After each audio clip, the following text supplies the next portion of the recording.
Dezembro é o mês dedicado à luta contra a AIDS e o Serviço Especializado de Infectologia do Hospital das Clínicas da Unesp em Botucatu está implementando uma nova estratégia de prevenção.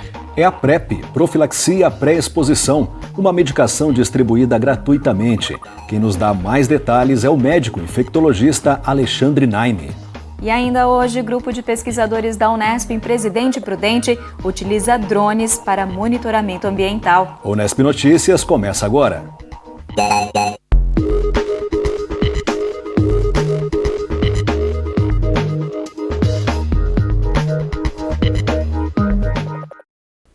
Boa noite. Os drones já são equipamentos bastante conhecidos, mas ainda despertam a atenção para as diferentes possibilidades de uso em que podem ser empregados. Um grupo de pesquisadores da Unesp em Presidente Prudente, por exemplo, vem utilizando a tecnologia no monitoramento ambiental. Vamos conferir. Os drones têm se tornado importantes aliados na preservação de florestas e na agricultura de precisão.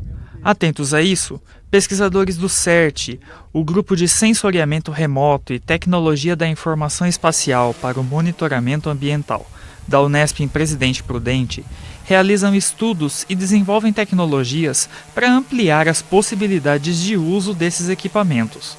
Este drone, por exemplo, foi construído pelo grupo para atender às necessidades de pesquisa. Ele tem 4 motores, como a maioria dos outros, mas são motores diferentes, especiais. O mais interessante nele, ele carrega aqui, né, essa câmera, que é uma câmera hiperespectral. Ela faz imagens como a câmera do nosso celular. Só que as imagens que ela faz são imagens com 25 bandas, como se fossem 25 cores. E essas bandas, são bandas que a gente chama de bandas espectrais, é que permitem então que a gente faça uma série de aplicações, como detecção de doença, classificação de árvores.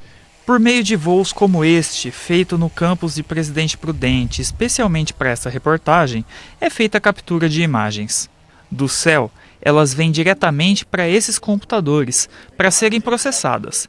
É nesse momento em que os pesquisadores inserem nelas informações de localização geográfica e conseguem extrair dados precisos sobre as áreas monitoradas. Durante um levantamento, você coleta um conjunto de imagens. O próximo passo, então, é você amarrar, vamos dizer, essas imagens, para que elas possam formar um único bloco. Esse bloco, além de ser amarrado, ele também vai produzir as coordenadas com alta precisão, quer dizer, você tem o georreferenciamento e a correção desse georreferenciamento, para que ele tenha uma alta precisão, para que você possa localizar os elementos, os objetos, com grande precisão no campo. É feito então esse georreferenciamento e é gerado também a nuvem de pontos tridimensional, ou seja, você consegue enxergar o objeto de uma maneira 3D, e cada ponto dessa nuvem tem uma coordenada em que você pode localizar em campo. E tem ainda as vantagens do baixo custo de operação e a versatilidade do equipamento.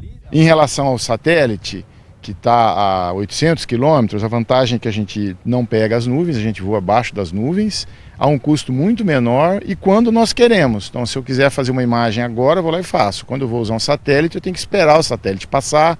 Se eu for usar um avião, eu tenho que contratar uma empresa e esperar a hora do voo. Então, essa aqui ela é muito flexível, um custo muito menor, né? E a gente voa quando a gente quer e abaixo das nuvens, sem a cobertura de nuvens. A Gabriela emprega os drones na pesquisa de doutorado que mapeia espécies de árvores em áreas florestais. Na imagem, os tons de verde indicam a presença de diferentes árvores. Com isso, ela consegue identificar onde as espécies se concentram e se há algum desequilíbrio ecológico. A gente tem aquela informação tridimensional e aquela informação radiométrica, né, que é das 25 bandas, e a gente tem os nossos dados de campo, que a gente vai a campo, reconhece a posição de cada árvore para as diferentes espécies.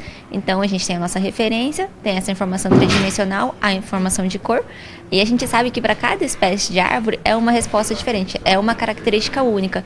Então, com base nessas diferentes características, a gente consegue identificar e fazer o nosso mapa de espécies, achando onde fica a posição de cada espécie, qual árvore corresponde a cada espécie depois, utilizando essas diferentes características. A Érica também utiliza a tecnologia, mas para a agricultura de precisão. Ela desenvolve formas de identificar o greening, doença que prejudica plantações de laranja e limão. Nessas imagens, os pontos vermelhos indicam exatamente quais árvores apresentam a doença, o que permite um combate bem mais eficiente e barato se comparado aos métodos tradicionais. Normalmente a inspeção é realizada por técnicos, né? Os técnicos eles vão nos talhões, fazem a vistoria, olham árvore por árvore. Então imagine se fossem talhões imensos com milhões de árvores, né? Então o processo de inspeção é muito demorado e também custoso. Então o uso de imagens está sendo um diferencial, né? Porque a gente obtém um resultado mais rápido e com uma acurácia maior do que a inspeção realizada pelos técnicos em campo. Outras pesquisas vão além e criam tecnologias que complementam o trabalho com os drones. Esse dispositivo criado pela Mariana parece um celular, mas conectado a uma mochila, é capaz de produzir imagens 3D de dentro das florestas. Quando a gente faz um voo e coleta as imagens, a gente acaba tendo mais acesso à copa da árvore. Então, a gente precisa do mapeamento móvel terrestre para ver o restante da estrutura da árvore, que seria então a parte de tronco, para conseguir medir diâmetro, altura, para estimar outros parâmetros como o volume e a biomassa dessa floresta. Eu vou avaliar o crescimento, como ela tem se desenvolvido. Então, do que é composto o nosso sistema? Como a floresta é de difícil acesso, a gente tem vários tipos de sistema de mapeamento móvel, né? Então, pode ser o VANT, que é o aéreo, ou pode estar embarcado num carro, ou em vários outros. No nosso caso, a gente embarcou o nosso sistema numa mochila, porque é de fácil, você consegue andar dentro da floresta e tudo mais, né? Então, como é composto o nosso sistema? Ele é composto por uma câmera, né, omnidirecional, então ela consegue captar imagens de 360 graus. Então, à medida que eu vou me deslocando dentro da floresta, eu consigo mapear isso em todas as direções. Os serviços prestados pelo grupo não se limitam à região de Presidente Prudente. Por meio de um projeto financiado pela FAPESP e pela Academia da Finlândia, as tecnologias desenvolvidas pelo CERT serão aplicadas e adaptadas ao país escandinavo. Parcerias que permitem a eles um aperfeiçoamento constante. Essas pesquisas que nós fizemos, estamos fazendo, vão beneficiar a população diretamente, porque isso é produtividade que aumenta, é emprego que sai dessa pesquisa, né? E esses projetos, mesmo sendo financiados, uma parte foi financiada pela FAPESP, CNPq, e uma parte é financiada por empresas privadas. Não é uma mera prestação de serviço, nós estamos desenvolvendo técnicas novas, sem as quais a gente não conseguiria atender e chegar nesses objetivos que vocês viram. E nós vamos agora para um rápido intervalo, mas na volta você confere mais uma pesquisa financiada pela FAPESP. Dessa vez o tema é a sobrevivência das línguas indígenas. E como o fim do semestre se aproxima, tem a nossa última agenda de eventos da Unesp deste ano. Não saia daí que nós voltamos já já.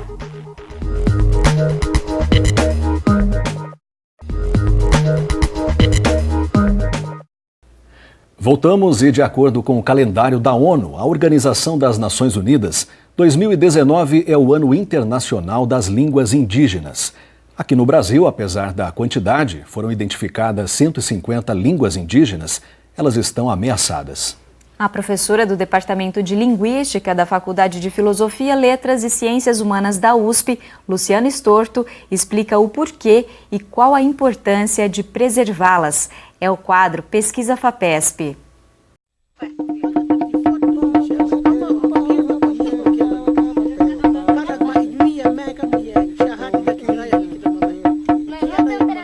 A gente tem 150 línguas no Brasil. Isso é uma riqueza enorme, mas a gente está vendo os falantes deixarem de falar a língua. Ou seja, elas estão realmente em perigo.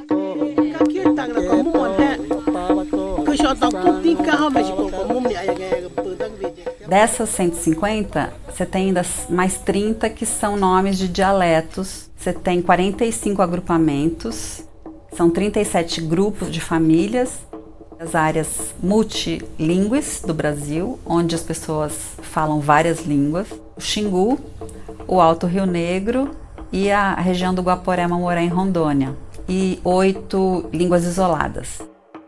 Dessa variedade toda, tem 20% que a gente não estudou ainda. Precisa ser explorado isso do ponto de vista linguístico, documental, né? Trabalhei lá em Rondônia com os Caritiana, que estão a 95 quilômetros de Porto Velho, e no Rio Negro com a língua Dâu.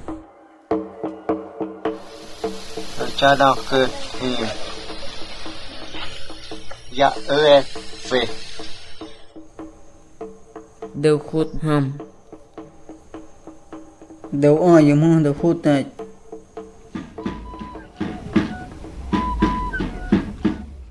Elas são línguas de tradição oral. A tradição toda é passada pelos idosos através de narrativas. As ortografias foram criadas por missionários ou pesquisadores.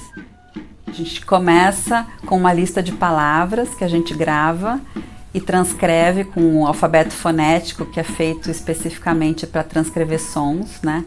Depois desse registro, a gente procura identificar cada som em cada ambiente para identificar os fonemas, que são os sons distintivos da língua. A gente propõe uma ortografia baseada nos fonemas e aí a gente começa a registrar narrativas, ver como a língua se organiza sentencialmente no discurso, né? A gente também tenta fazer alguma coisa aplicada para eles, para os próprios falantes, que seja um retorno do trabalho, então algo que eles possam usar nas escolas bilíngues das aldeias.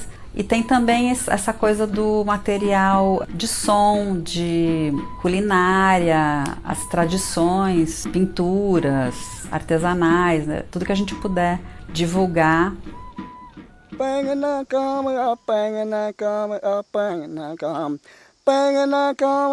A língua caritiana foi um tesouro assim, que eu senti que eu estava descobrindo. Do ponto de vista da arte verbal, uma coisa que se encontra é o uso de estruturas linguísticas na poética indígena. Então, eu estou analisando algumas narrativas. O narrador, que foi o pajé caritiana, Cisino Caritiana, ele tem uma habilidade de contar a narrativa que é muito interessante. Na verdade, ele está contando para seduzir o seu público. Ele usa repetições, mas sempre mudando alguma coisa. Repete uma sentença, mas adiciona algum morfema, algum item gramatical, alguma informação para criar essa beleza poética, né? E usa ideofones, que são palavras que é tipo uma trilha sonora da narrativa. Então, ao invés de dizer ele foi, chegou e sentou, você pode dizer, por exemplo, tarak, tarak, tarak, otam, buk. Tarak, tarak, tarak é andar, otam é chegar e buk é sentar. Então você usa isso como um efeito sonoro dentro da narrativa e eles fazem muito isso, esse uso de ideofones, e todo mundo que está ouvindo adora. Não tem como a escrita não se impor, né, sobre uma população indígena. O mundo escreve, mas é legal porque agora eles têm a ortografia deles, né? Desde que eu comecei a trabalhar lá, a gente elaborou uma ortografia da qual eles gostassem, aprovou a ortografia em encontros comunitários. Quando ficou do jeito que eles queriam, eles passaram a utilizar.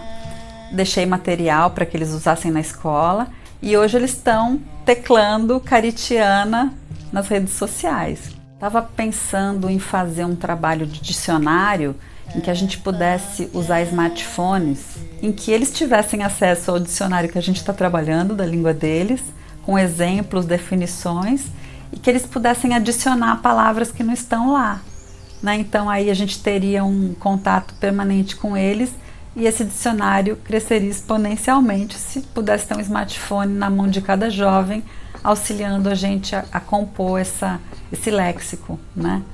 Então essa é só uma ideia de tantas coisas que a gente poderia fazer, né? Valorizando a cultura e a língua, ela se mantém. Então tudo depende da sociedade envolvente, se ela valoriza ou desvaloriza os povos indígenas. E tradicionalmente no Brasil eles são desvalorizados. A gente está vendo os falantes deixarem de falar a língua. Então, por exemplo, os Caritiana, com quem eu trabalho desde 91, eles, enquanto estavam na aldeia, 100% das crianças falavam Caritiana.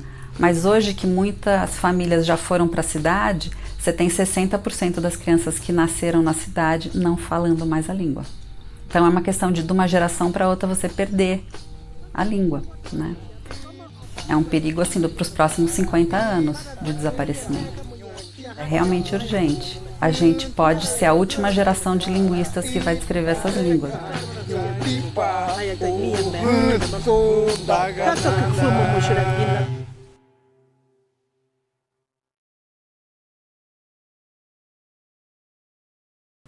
E chegou a hora da nossa última agenda do ano. Vamos saber quais são os eventos que vão ocorrer na Unesp na próxima semana.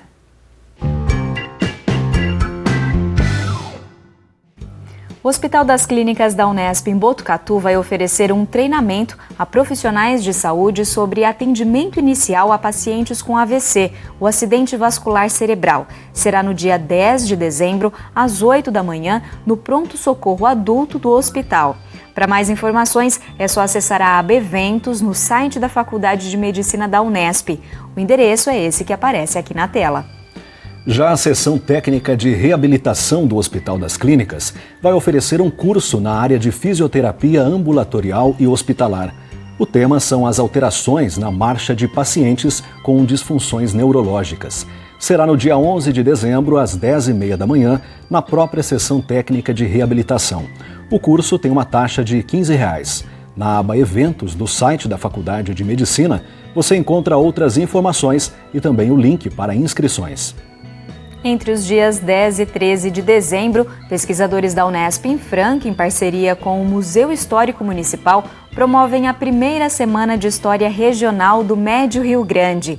A ideia é discutir os processos históricos que levaram à formação daquela região. As atividades serão na sede do Museu Histórico Municipal, na Rua Campos Sales, número 2010. As inscrições podem ser feitas pela internet até o primeiro dia do evento. No site da Unesp em Franca você encontra outras informações sobre o evento e o link para as inscrições. E para quem já quer entrar no clima de Natal, o Coral da Unesp de Franca e Jaboticabal e a USP Filarmônica vão se apresentar na cidade de Ribeirão Preto. O concerto será no dia 8 de dezembro, domingo, às 4 da tarde, no Teatro Pedro II. O endereço é Rua Álvares Cabral 370, no centro de Ribeirão Preto. A entrada é de graça e aberta a toda a população. E para a gente encerrar, um lembrete para os alunos que estão concorrendo ao vestibular 2020 da Unesp. Os locais das provas da segunda fase já foram divulgados no site da VUNESP. Elas serão nos dias 15 e 16 de dezembro, domingo e segunda-feira. Já a lista com a classificação geral e a convocação para a matrícula serão divulgadas em 27 de janeiro do ano que vem. Para outras informações, acesse o site da VUNESP ou entre em contato pelo telefone 11 3874 6300. E no próximo bloco, nosso assunto são as medidas de prevenção ao contágio do vírus HIV, já que dezembro é o mês de luta contra a AIDS. Em Botucatu, o Hospital das Clínicas da Unesp oferece um serviço especializado na área de infectologia e está implementando uma estratégia de prevenção inédita no interior do estado. Você confere todos os detalhes já, então não saia daí.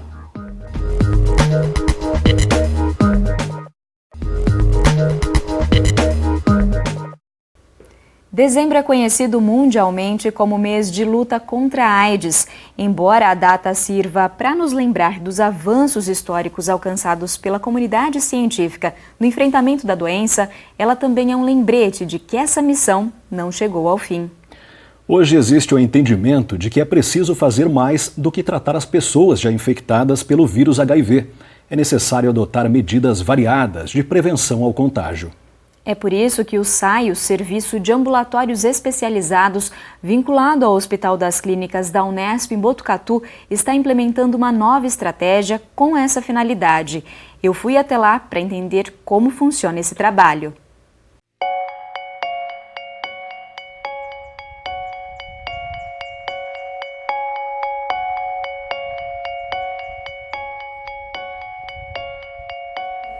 Alexandre Naime é diretor clínico do SAI de Infectologia e está implementando uma nova estratégia de prevenção ao HIV.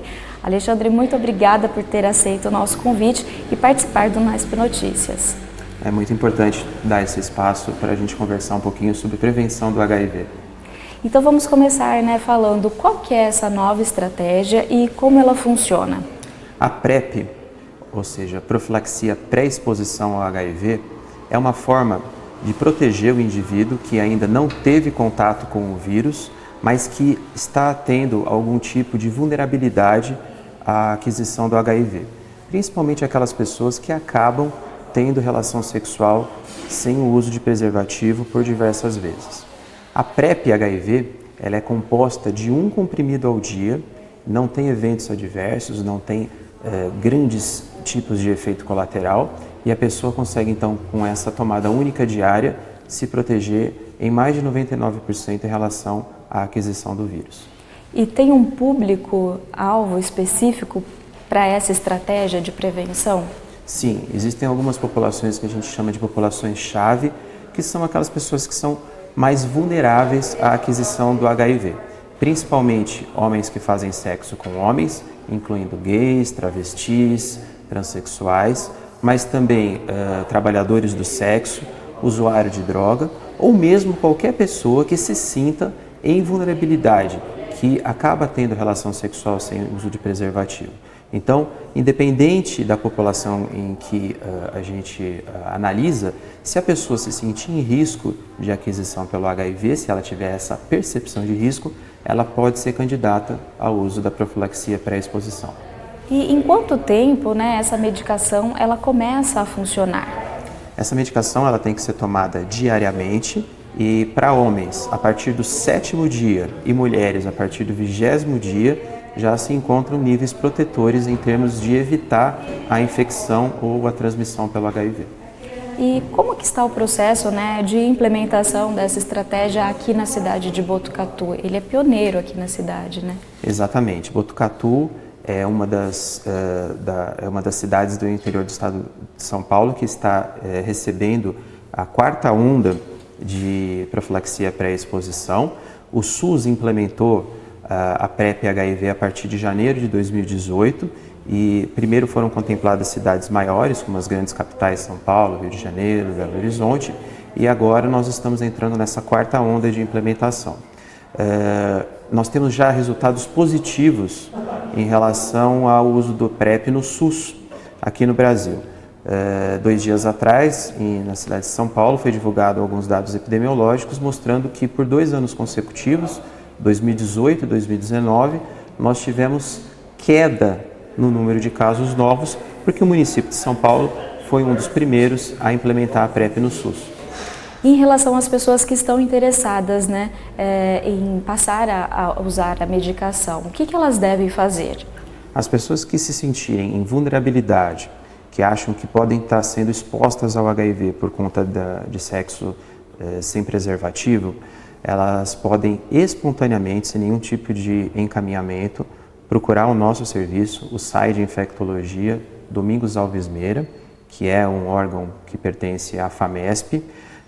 O telefone é código de área 14 3811 6537 para maiores informações. A nossa triagem de PrEP funciona todas as terças-feiras, das 7 da manhã até as 10 da manhã. Então, qualquer pessoa pode vir até a nossa unidade ou ligar para pegar maiores informações, como o endereço. E nessa triagem, nós vamos fazer todas as explicações necessárias, fazer alguns exames que são essenciais, entre eles o teste rápido para HIV, porque obviamente eu tenho que excluir que a pessoa já esteja infectada pelo HIV antes de começar a profilaxia pré-exposição.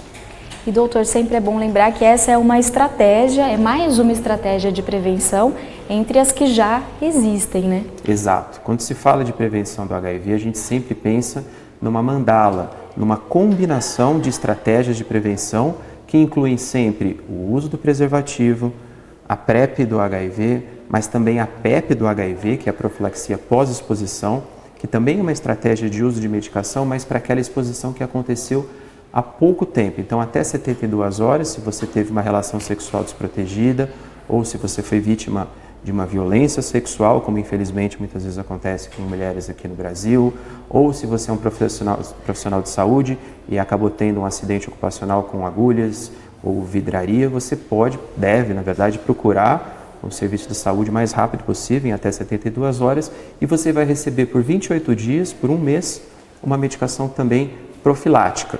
A diferença da PrEP para a PEP é que a PrEP se faz continuamente. A PrEP funciona mais ou menos como a pílula anticoncepcional da mulher. Se toma todos os dias para evitar a infecção pelo HIV.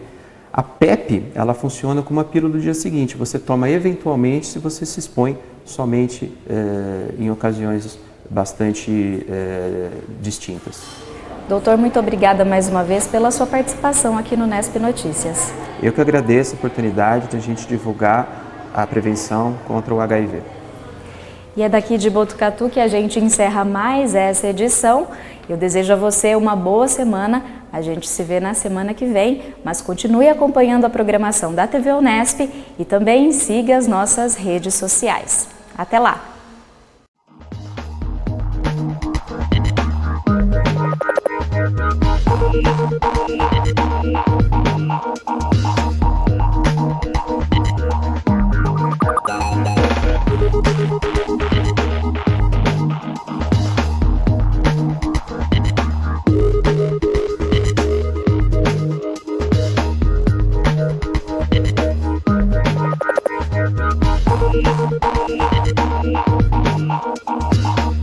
Thank you.